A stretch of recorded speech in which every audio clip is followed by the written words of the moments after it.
Back again with another YouTube video. It's your boy Uriah G. Today we're going to react to the Beauty of Wrestling character arcs retrospective. I'm going to make sure I put his the video link in my description. We're going to react to the Beauty of Wrestling character arcs retrospective. Let's get right into the video.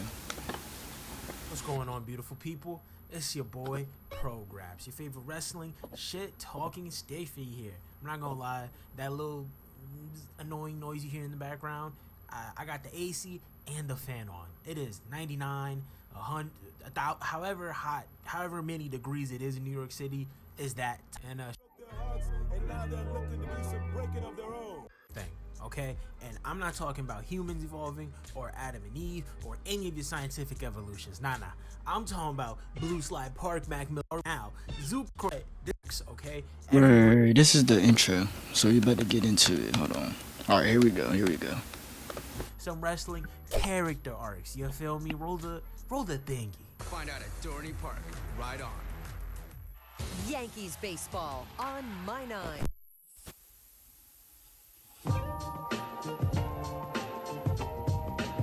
Okay, first things first, right? Who is the first wrestler that comes to your mind when you hear the word evolve? Go on, you know, I'll give you a little bit of a... I don't really know. Based on the thumbnail, I see Dominic Mysterio, I see Roman Reigns, Jey Uso. Who do y'all think had the best character arc? Cody Rhodes, alright? In my opinion, he's probably the most mainstream answer, you know? Now, of course, there's a million others, right? But one, that would be a long video. And two, Cody might have the most main character-ish type of arc, right? We all know his story, okay? I'm not going to dive deep into the lore of him with the Elite or him in Ring of Honor. We not here for all that. But the story of this guy born into a lineage, and he has this overworldly amount of pressure on him, and he ends up getting released into the outside world, but he's able to rebuild himself into his own star, his own name, without relying on the lineage.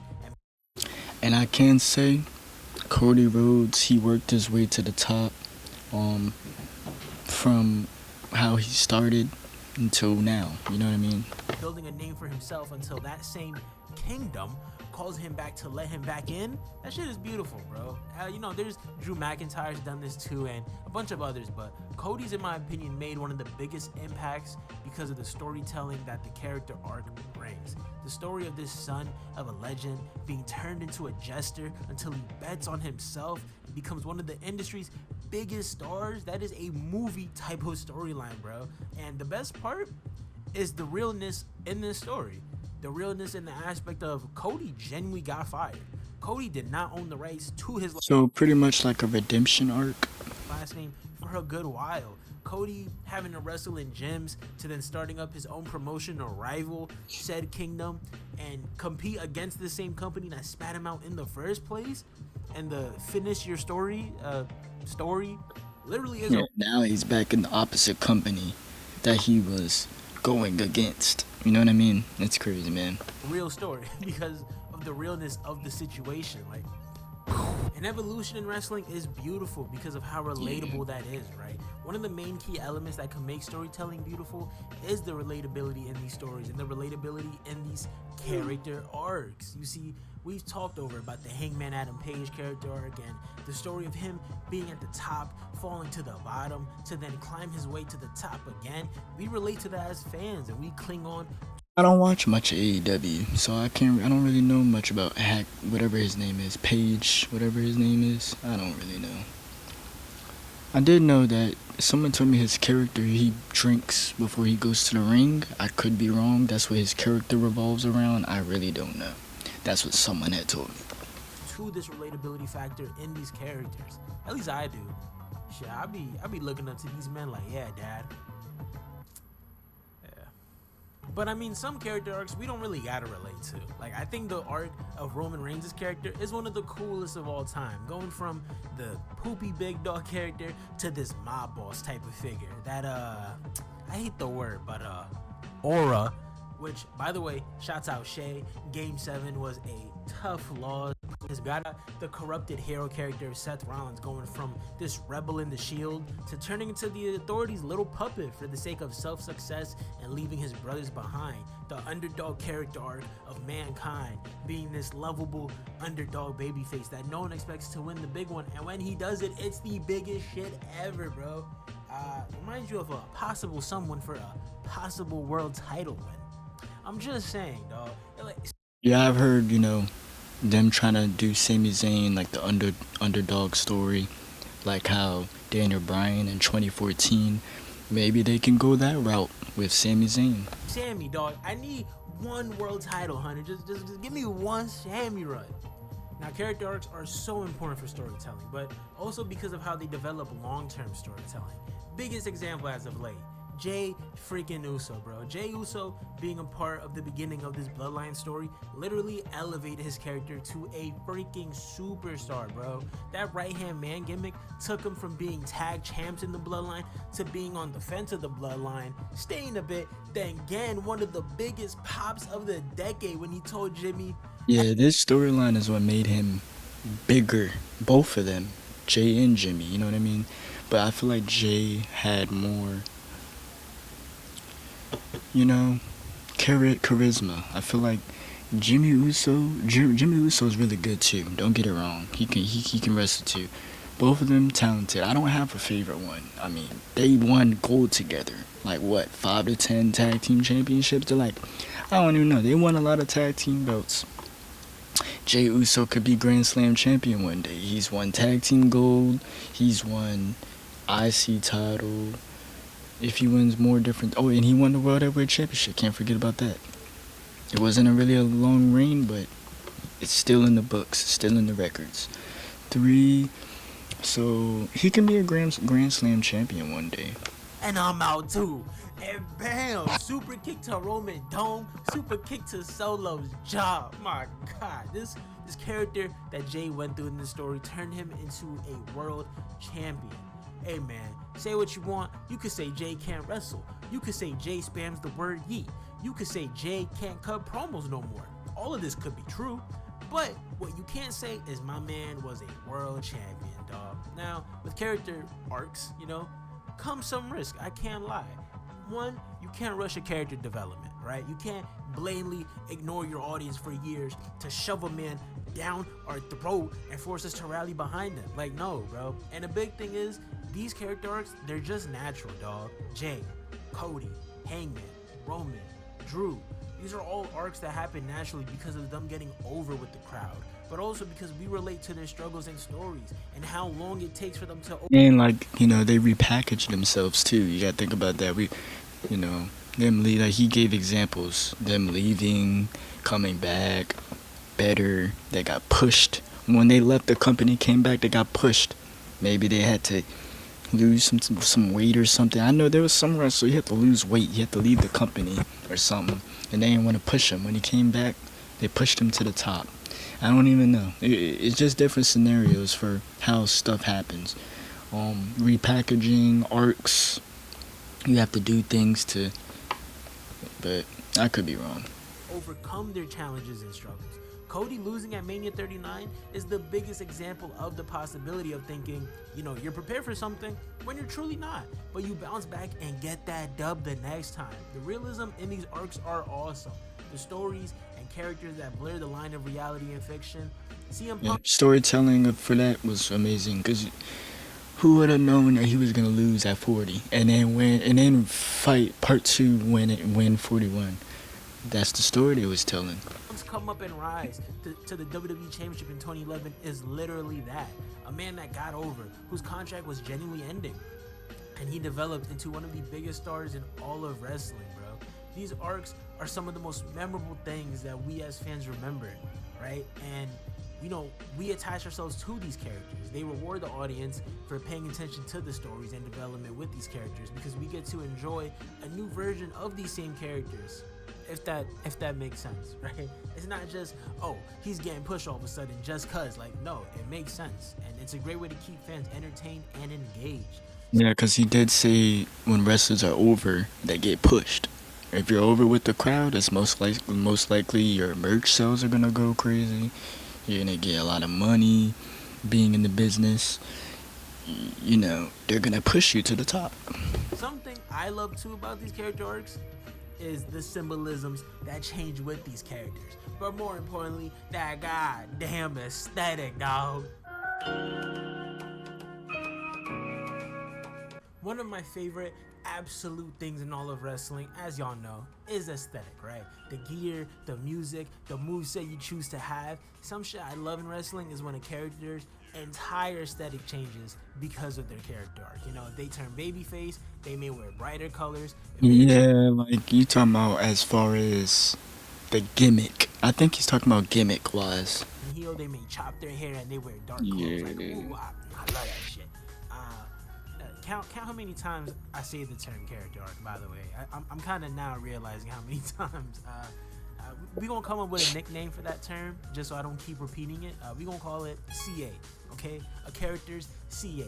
When Seth Rollins turned on the Shield and he went from wearing the all-black Rebelli's tactical gear to black, gold, shiny new robes, like he just got pimped out. That shit was so tough.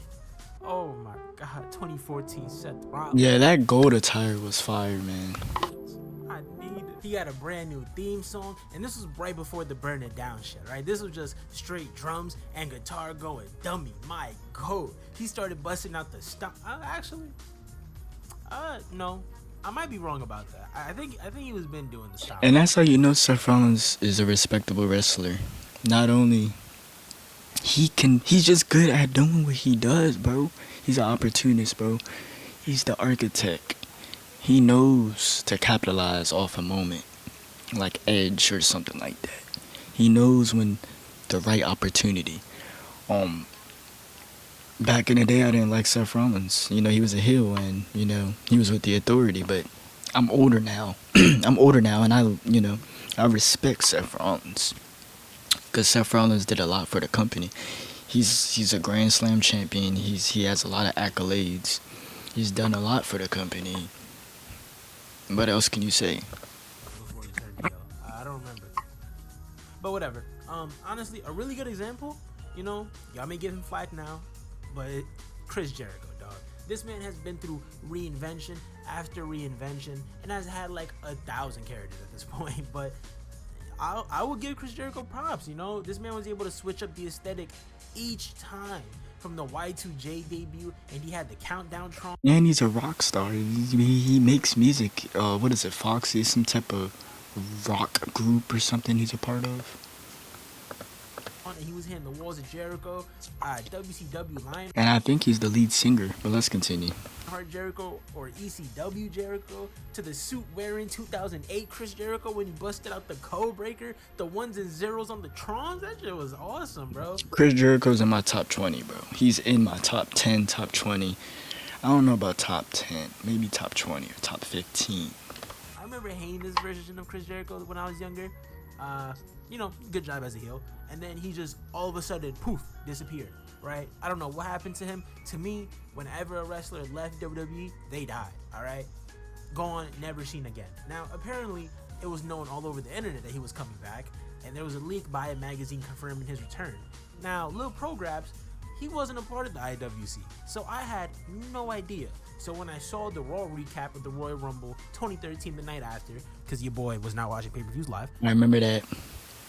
I think Dolph Ziggler came in at number 1, and he was like, "Who wants to come out next?" I have it on DVD or something. I think I don't know. I either still have it or because I gave all my DVDs. I left my DVDs at my boy's house like years ago, bro. I had a whole collection of wrestling DVDs. I still have the wrestling DVDs, but I have Royal Rumble 2013, bro. That Chris Jericho coming at number 2. He lasted a long time, you know. That year, I think they wanted Chris Jericho to win the Rumble when he returned, but Sheamus had bro kicked him. No, that was 2012. Because Chris Jericho eliminated Dolph Ziggler in 2013. Y'all correct me in the comments. I don't have time for this. I saw Chris Jericho return with the light up jacket, and my jaw dropped. And he was a babyface. I was fanboying out. That shit was awesome. And I think the way he reinvented his character to AEW was also really good. You know, the Judas theme song, the spinning elbow finisher. I don't. Nah, I don't really watch AEW. I don't know too much about AEW, so I can't really say anything. I don't know what it's called. I won't lie. Judas effect, Judas kiss, something like that. I'm not brand new, different people. I'm not gonna lie. The pants with the tassels on the side, the cow boots, the shirt that be tucked in the front. That shit is tough. Also, this skeleton fit, I'm not gonna lie, is one of the greatest wrestling gears of all time. This shit is literally beautiful, and I know there's the inspiration of it and whatnot, but this gear is beautiful. Megan Fox, Transformers 2. Look at that mustache, okay? A character change that I think also works and is pretty good, the character of Indie God. They did push. What's his name? Dominic Mysterio. They pushed him. Because he was a star. Not when he first came. He was not. Back in 2020 or 2021 when he was wrestling with like Buddy Murphy and all that rivalry storyline he was in. With Rey Mysterio, I think. I could be wrong. I don't remember. Yeah, man. I mean, he was in that rivalry with Mysterio. That's his dad, but he had Buddy Murphy and all this way before Judgment Day. And he was losing matches back to back on Raw before he got pushed to now. Matt Cardona. Okay? You see, Matt Cardona could have had the same aesthetic or the same character he had in WWE. But the development of his character story-wise, can I speak on it? No, not really. I'm not watching as much Matt Cardona. I don't know too much about Matt Cardona. I do know Zack Ryder, though. I do know Zack Ryder. Cardona. But from what I've seen, I like the idea of this guy that starts in the biggest company in the world. Hold up. See, I saw a picture of that. I'm like, bro, he ain't never won 1, 2, 3, 4, 5. He ain't never had 7 titles in the WWE. He had the U.S. title and his what's that internet championship? It had like the Twitter and some other thing on the belt. Yeah, I know what I'm talking about.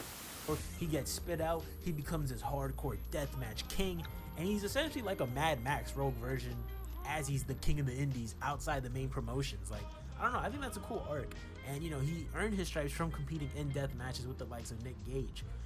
Can I name you other matches? No. Is that the Zack Attack? Or whatever. Did he keep the same WWE finisher? Indiana Jones. Swag. So overall, you know, character arcs, they're a part of what make wrestling what wrestling is, essentially. From twists and turns with these characters, and they help develop the ability to tell compelling stories with these wrestlers. So shouts out character arcs. And yeah, guys. This was a nice video. That was the beauty of wrestling arcs. Oh no, hold on. To start off, this was a nice video, right? That was the beauty of wrestling character arcs, retrospective. I had to get it right. I had to get the title right. Tell me what you guys want to see next in the comments down below. I got more videos coming. Stay tuned, subscribe, like, comment, and yeah, Uriah out.